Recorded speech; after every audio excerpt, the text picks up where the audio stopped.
In 1999, this school, Highlands Primary in the London Borough of Redbridge, took part in a network learning project. They called it Learning to Learn. It's changed the school beyond recognition. This programme looks at what the school has learned from the experience and what advice they would pass on to others. We are the second best school in the borough in terms of added value. And we normally, 5 to 6 years ago, we were sitting at the bottom of all the league tables. We resisted league tables really in this school, partly because we were against them, but partly because we knew we were performing so badly. I think in the 5 years since Learning to Learn was introduced, the quality of English in terms of Key Stage 2 has gone up by 40%. And that's a staggering increase by anybody's judgment. And I think that goes down to the project, it goes down to the teachers, to the head teacher, and to just the fact the school has a good feel about it. When people come here and walk about, it feels like a nice place to be. This year, Highlands celebrates its centenary, and the Tree of Learning in its new foyer gives visitors an immediate idea of the priorities today. Start with we can if, because I think that just gets you thinking positively and about removing any barriers to progress.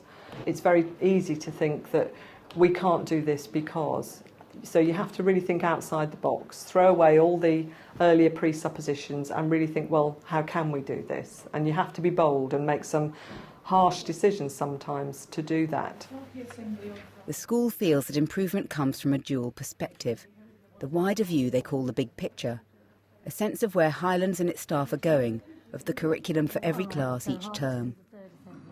And the detailed view is a focus on each individual child, on the child's achievement and removing any barriers that stand in the way of learning. Yeah, do you want to show us the picture that you used? That's it, lovely. That's really nice, yeah? The 5 Redbridge schools in the Network Learning Project shared their findings with each other. Helping them was Professor Barbara McGilchrist from London University's Institute of Education. One of the lessons that we learned was how important it was to lead the project, to manage it carefully, and to find opportunities to enable teachers to learn about learning. And it was creating those opportunities for the staff to recognise that they too are learners, that they don't know everything, and that they, if they learn to work with one another, they can actually, and to work with the children, they can actually learn to develop their practice. So there was a range of strategies that the schools used. Highlands is a very diverse school.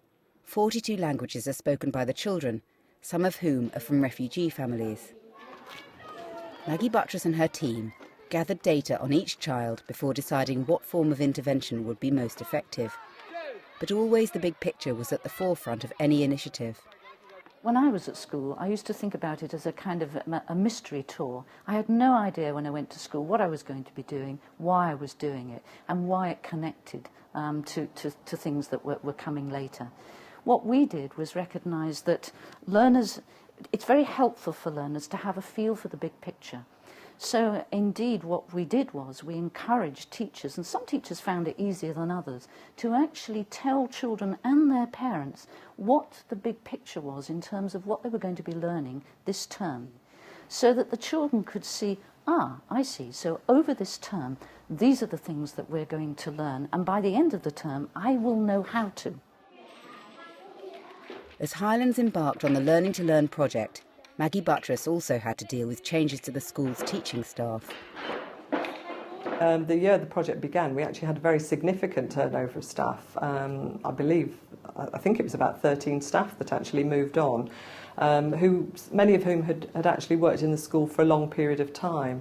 And from our point of view, that was something that was quite challenging to manage. And indeed, yes, there were some teachers who voted with their feet and left. But if you are trying to develop a learning culture and a can-do culture in the school, then I'm afraid if people aren't prepared to buy into that, then they have to decide whether or not, they're prepared to stay. So have we had a successful lesson? Yeah. Excellent, well done, very, very good. And if I think the thing that was really challenging, perhaps for some teachers, was passing the agenda over to the children more and getting feedback on the learning. Sometimes that wasn't what teachers wanted to hear, and obviously teachers historically have had the more traditional teacher-pupil relationship and the power bases that are involved in that. And some of that is difficult to give up if that is the teaching style that you've been used to employing. It's running as normal. That's no. So how important was it to involve the school's non-teaching staff in the project? From a governing body point of view, we've been really committed to ensuring that those staff, caretakers, the people who clean the school, classroom assistants particularly, are totally integrated into the school. Communication is definitely the biggest benefit all round, because a well-communicated school and part of a good team. Everyone sees the big picture. It's it's great for everybody. A pivotal non-teaching member of the Highlands team is Angela Sparks, the data manager. It's her data and analyses that help the school to know where it stands and what help is needed by individual children. The management team use the analyses to look at whole school issues and year group issues, to see who's making progress, where resources might need to be particularly diverted to. Individual year group leaders use that to get an overview of the situation in their year group, and class teachers use it to see where the children are in their own particular class. A crucial lesson learned is the importance of parents and their role in the learning community. The first thing was to let the parents know about the project and that it was happening, and those sorts of things happened via newsletters and parents' evenings, because we were still learning about what we were doing. But once we'd become confident with what we were doing, we then held a parents' evening to explain to the parents the differences that it was making to practice in class and what they might be noticing about the things that their child came home and said. And questions that they may ask their children, so not about what they'd done in school, but about what they'd learned in school. Before, I didn't know what was happening with the children. My child comes home, I didn't know what was going on with him. I couldn't help him with his homework, but after this Learning to Learn project came, I was more aware of what was happening with them. And then it went to another level in the sense that a family learning programme was developed initially by Ian, who was deputy at the time. But then that's been taken over by other staff as he has moved on. And that's a literacy and numeracy focus and how you can help your child to develop their skills in those areas. And many parents have become involved in that and taken their interests forward, and indeed some of them have ended up working in the school as a result, so it's been very positive for us too.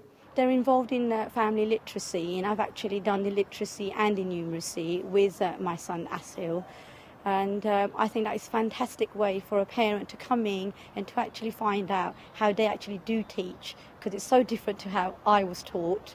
It really opens your eyes, and it helps you give, especially at this moment, where it helps you give a good foundation start to your children.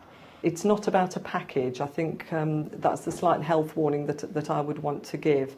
We very much took the approach that we cherry-picked certain things that were for us and other things that weren't. So, for example, in terms of the learning environment, while perhaps schools, if they've gone down the accelerated learning route, might choose to just have very much learning focused displays within their classrooms, and it's perhaps teacher generated work. We feel that for the self-esteem of the children it's important that their work is displayed. Okay, I'm going to actually ask what their line graph interprets. What is it that the line... In many lessons, Highlands uses VAC learning. VAK stands for Visual, Auditory and Kinesthetic, in which the children not only see and hear, but also handle their learning experiences. Today's numeracy features a human line graph. It's all part of the Learning to Learn ethos. But how has Learning to Learn changed teaching at Highlands? It's given us the ammunition to say to children, OK, this is where you are and this is where we want you to go. It's making them very explicit about their learning. And what's really come out of it is probably giving the children the comfort to be able to come out of the comfort zone, which is very much then being able to say, oh, OK, I can't do this, but without saying can't. It's what can you do if? And that is our great motto, and it really does work, because the children don't see themselves as failures anymore. We're giving them feedback. The way we learn at school, we have two things called a WILF, which represents what the teacher is looking for, and we have a WALT, which is the aim for that lesson. WALT is basically we are learning too, is what it stands for. So basically the class knows what the objective for the lesson is, and then with the teacher will write up the WILF, which represents what I'm looking for. And then what you do is you know what the teacher's looking for, so you'll try to meet that. And the WALT, again, you'll know what you're supposed to be learning, so you'll try and meet that target as well. Highland Senior Management Team meets often and regularly to monitor progress on learning to learn. Today, Maggie Buttress and her 2 deputies are discussing how best to induct NQTs, and indeed senior teachers new to Highlands from other schools, into the Learning to Learn environment. I think the Learning to Learn folder has been quite successful, and I think perhaps this is something we need to review, perhaps the contents of it. But I think certainly for new people, when they first come into Highlands, it gives an overview of all the different aspects. So we've got the prides booklet that tells them how to set up the prides in the classroom, and specific things about, you know, water and the little handouts that they can use with children, so that it's well organised in the classroom.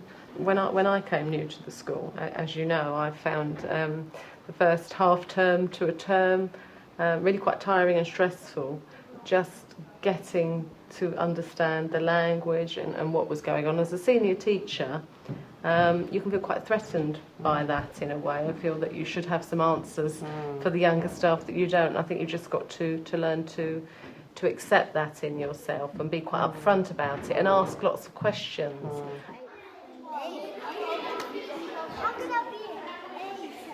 You are learning all the time, and learning means you will encounter difficulty, and when you encounter that difficulty, then you have to accept that this is difficult for us, it's because we're learning something new, and we won't be failing, we'll be learning.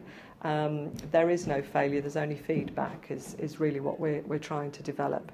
And finally, I think in a practical sense, the important thing is the empowering of staff through good quality training. I think it's had an excellent effect on the pupils in terms of their understanding of the learning. I don't know for specific facts and figures, but I feel sure it's had an impact on achievement. And it certainly has helped the school feel like a very real learning community right from the very start, and I noticed it right from nursery upwards throughout the school. To bring about real improvement, to bring about real learning over time, it takes time, it takes confidence, and it takes courage. They have gone from strength to strength, and in fact I'm quite humbled by what I see in that school. If you look at the test results, if you want to judge a school by that, wow, that school has taken off. Yet they serve a really quite challenging, in some respects, disadvantaged community. So it goes on. It's taken us back, many of us that are longer in the tooth as far as teaching is concerned, to where and why we came into teaching. It's about looking at the child holistically, it's about focusing on the learning, it's about learning more about your teaching. It isn't a bolt-on strategy that we have to conform to. We wanted to do this, and we were fully committed to it. It's definitely given me the greatest motivation I've had in what's been now a long headship of 15 years.